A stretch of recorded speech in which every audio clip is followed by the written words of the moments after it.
Today on In the Woodyard, we're talking ticks. It's a tick talk. We're talking Lyme disease. Here we go. So for those of you that watch the channel a lot, you know that I have had Lyme disease in the past. About 3 years ago, I had Lyme disease. And then about 2 weeks ago, for me, it was 2 weeks from now, I was diagnosed with Lyme disease. I went and I got meds. And I did a video about it. And of course, everybody's a doctor. Everybody's telling me what I should be doing, what tonic I should be using, that kind of stuff, and what spray I should be using. And I appreciate all your care and comments. And by the way, I am feeling way better because I went to an actual doctor and got an actual prescription, and everything's good. So there's that. So what I want to talk about here is, number one, if you even think you've got Lyme disease, I recommend going to a doctor. If you get a tick bite, especially if it's a deer tick, the little bitty guys, and you get that red bullseye dot that they talk about, which happens, or if you get any kind of a rash, if you get a fever, if you start feeling weak, tired, you have a fever and you get the chills, rashes, the blotches stuff that I had both times, just go to the doctor right away. The longer you put it off, the worse it gets. It's a disease that progressively gets worse and worse and worse. And I have a good friend whose daughter is permanently disabled because of it. And there are people that have died from it. This friend of mine's daughter was diagnosed years ago. They didn't know what it was at first. It went on for a long time. When she was a teenager, now she's in her 30s, I believe, and she's permanently disabled. I mean, she's got some major issues, and there's days she can't get out of bed, there's days she can't walk. So, and that's permanent damage. So that's why it's something you need to take care of. And like I said, it progressively gets worse. The sooner you catch it, the better. Obviously, number one thing, don't go outside. But for people like me, that's not possible. And people like a lot of you, I live outside. I go outside almost every day. I'm outside all day long. Whether I'm doing my main job, which is photography, I'm wading through tall grass, I'm in the woods, I'm outside all day long walking around, and I get ticks a lot. It happens. I check myself over constantly. When I'm working in the woods, cutting the wood, I'm getting ticks. When I'm cutting wood, even just here in the woodyard, I mean, it can happen where you get ticks. Not too bad here because there's not a lot of woods right close by here, so the deer stay quite a ways away. There's not a lot of wildlife right here to carry the ticks, and that's one of the problems. Is I'm around animals a lot. My brother and I do a lot of trapping, and this past spring is probably when we both caught it. By the way, Ken has Lyme disease again. It's his third or fourth time now. He wasn't feeling good. He went to the doctor just today, actually. So, long story short, we're around animals all the time. We get ticks all the time. Whether it's trapping in the spring of the year, whether it's working outside all summer long, and then in the fall, I do a lot of deer hunting. Deer have lots of ticks. The beaver this year, we found as we were handling them, we saw a lot of ticks. Like not just one or two, dozens and dozens on single beaver. There was a couple of them that I know, they were just covered, they were everywhere. And tick bites we've noticed on the fur, when we process it, on the inside of the skin, you can see it that it's got tick bites. And that's true not just of the beaver, it's true of otter, like I said, deer. A lot of animals can get tick bites and carry ticks. It can kill them, and it does kill them too. Dogs, obviously. My dad has a dog, and he has ticks on it all the time, so he's constantly looking over the dog for ticks. And my dad's got ticks on himself all the time because he's outside walking his dog, spending time on his land, doing what he does, trimming trees. He does a lot of stuff outside all day. And he's had Lyme disease, I think, 3 times. My grandpa had it 3 times. This is my second time having it. And like I said, it's been a couple weeks now. I got the meds.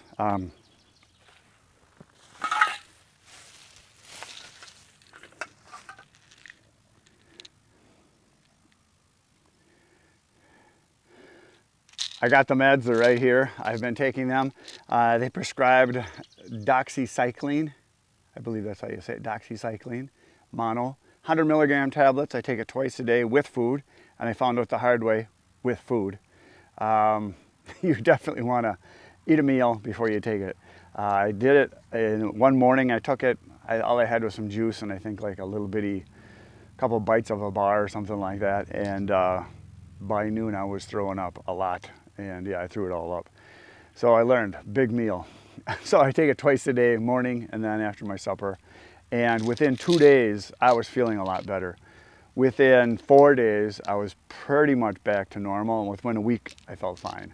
So I've got about a week left to go, and they prescribed 21 days, 2 tablets a day, so I had 42 tablets altogether I'm supposed to take, and it's a penicillin, form of penicillin. There's some other things you can take too. Now, when I went to the doctor, she told me that it was a possibility that there's somewhere between 5 and 7 different diseases that you can get from ticks.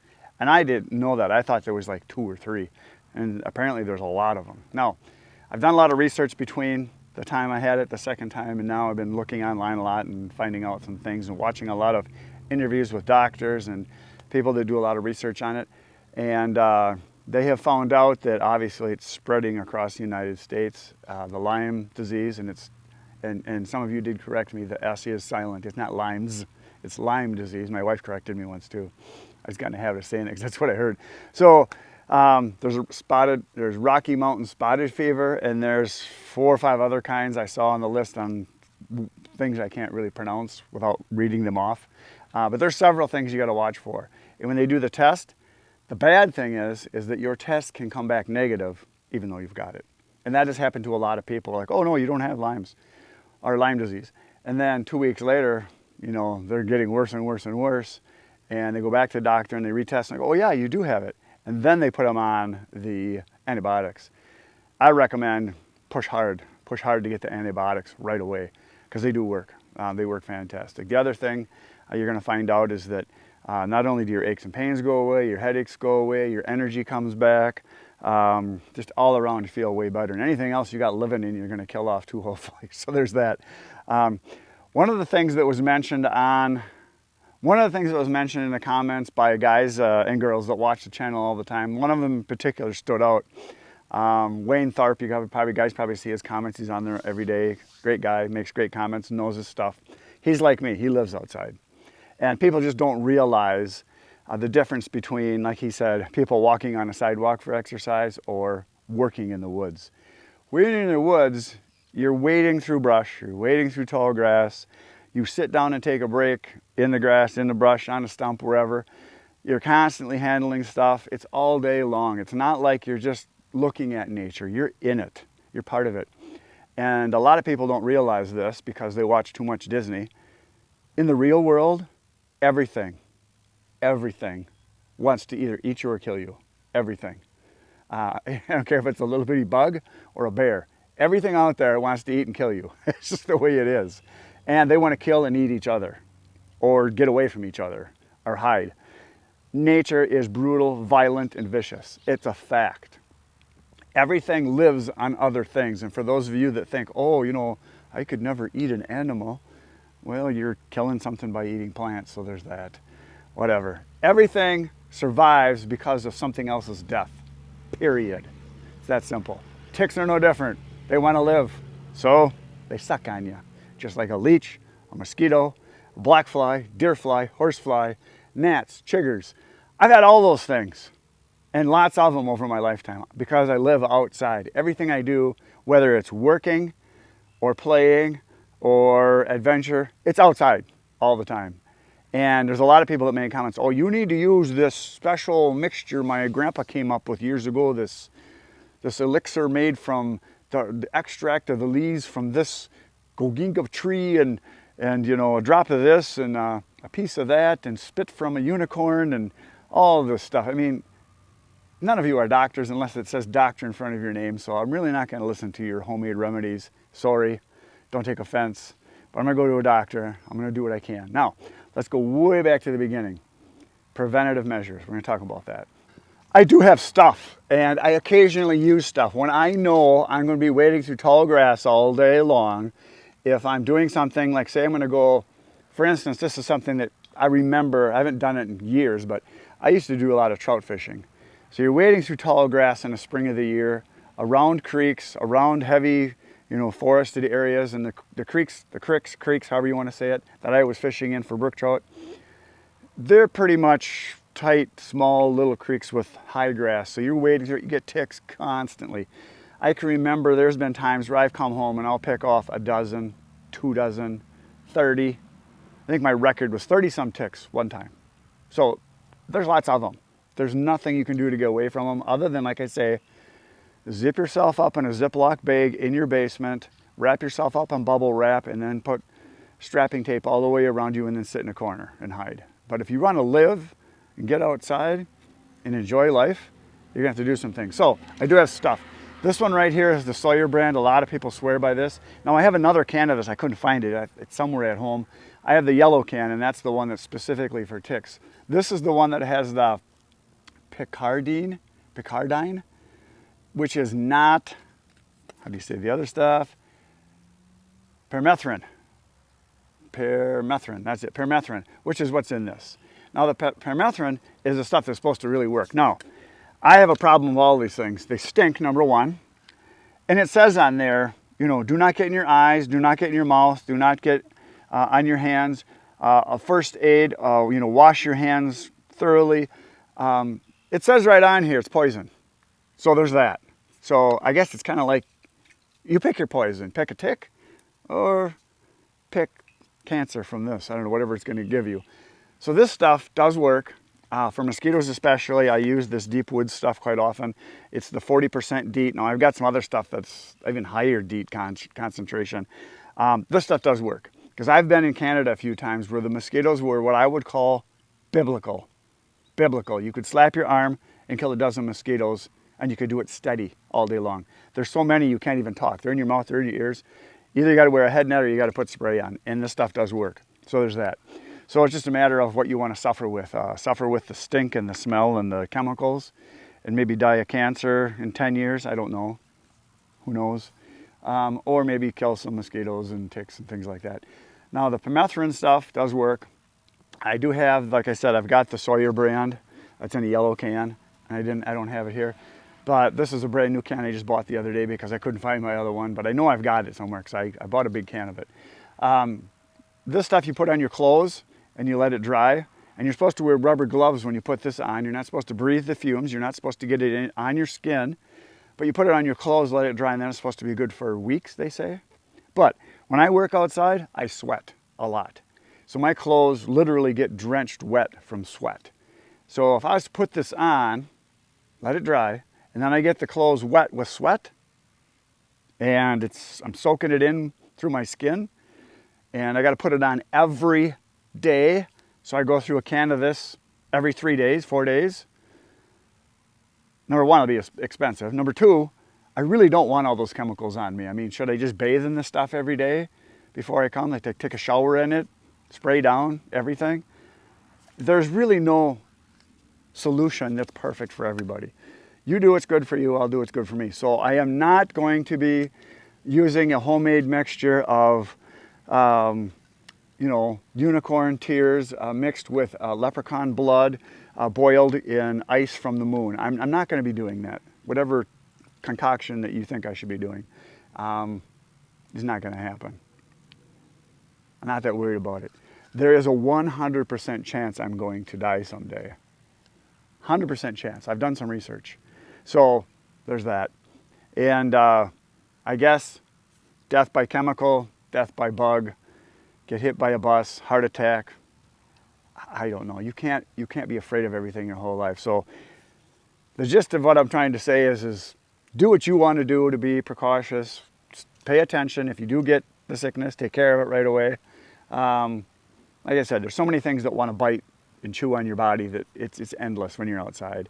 It's almost impossible to keep everything off of you.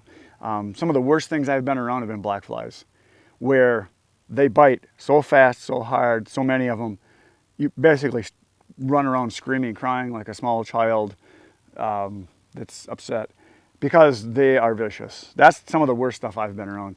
Deer flies.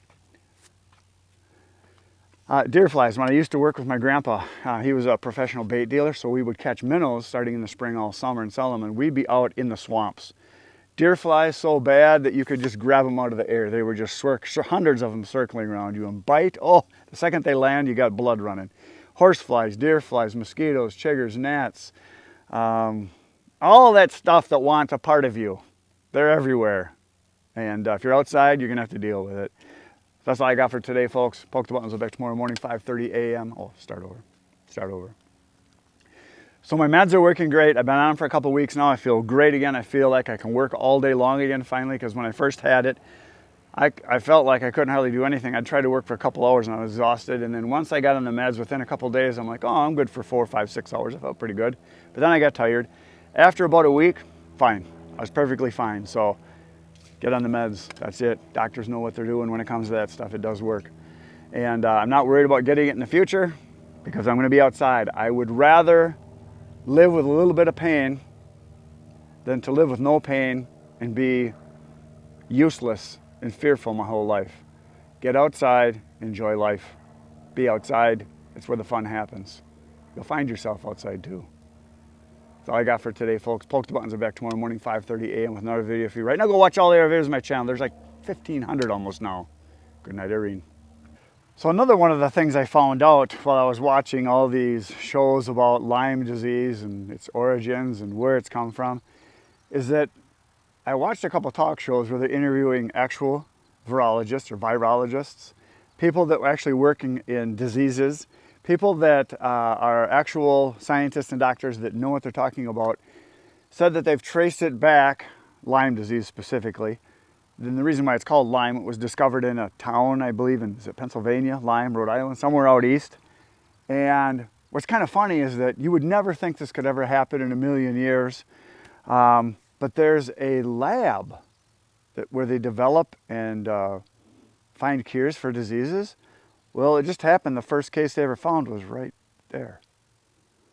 So supposedly the talk is, the things that I've heard from people, it's a man-made illness that was started in a lab and escaped. Who could ever think that could ever happen in a million years? That's never happened before. So things I've heard is that government, good old government. I'm not saying it's a fact, it's just what I've heard. So there is that. So that's a thing. So take that for what it's worth. I've watched a lot of stuff and there's a lot of people saying, right there, that lab, that's where it started. And somehow it got out and spread. Kind of like another disease that went around the world. Just saying. So to me, it's kind of like another case of man trying to be God and create things and make things. And why don't we just let God be God? We'll be humans. Just saying.